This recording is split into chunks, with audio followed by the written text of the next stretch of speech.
I'm Kelsey, and I will be focusing on the implications and informed sections of our poster.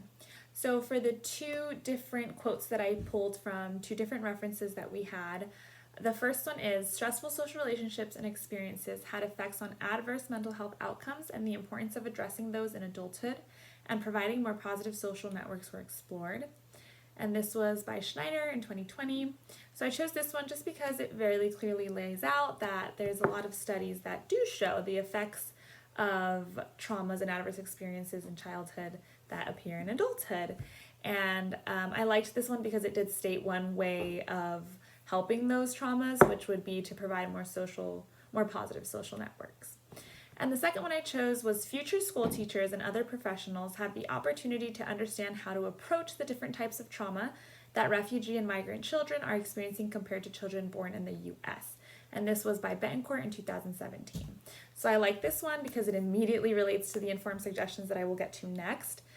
This specific study focused on the traumas and adverse experiences that migrant children had or refugee children had, which was a little bit more specific but still very related to our topic.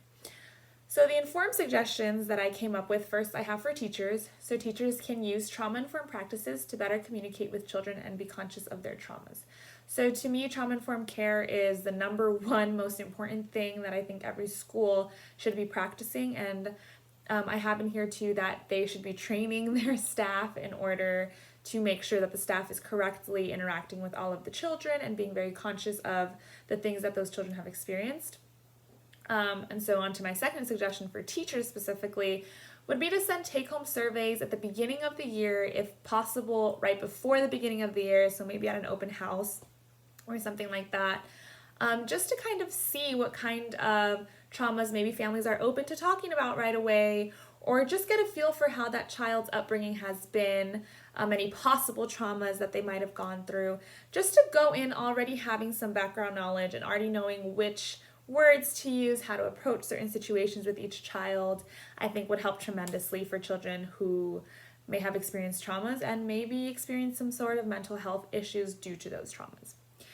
And then schools. I would say the most important thing schools can do is to provide some sort of safe space for children, whether that just be the classrooms or specific support groups or a specific class.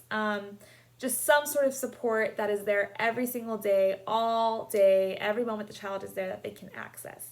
So for me, accessibility is a huge thing too. There may be some days that children are just having a really hard day where their mental health has just gone out the door that day and they just need that extra support.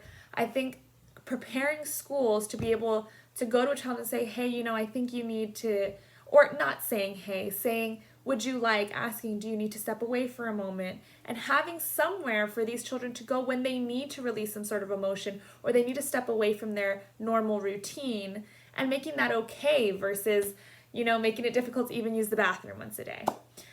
And then the second thing that I put was to have on-site counselors and trained staff. So for me, the trained staff is the easiest and most important and should be established in every single school.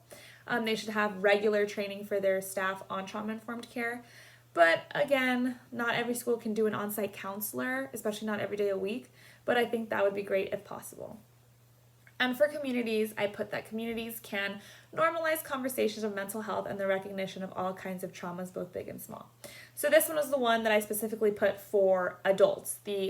Once the children who had these mental health problems and issues are now adults, and now they are going through different sorts of health problems, I just feel that creating a community, a society where it's okay to talk about these things, it's not taboo, it's the normal for people to talk about their mental health struggles, that is the number one way to help children, because if adults are openly talking about it, if adults are able to talk about the therapies that they're going through without feeling shame, without having to do it in an enclosed environment, children learn that as their norm. Children learn that it's okay to not be okay.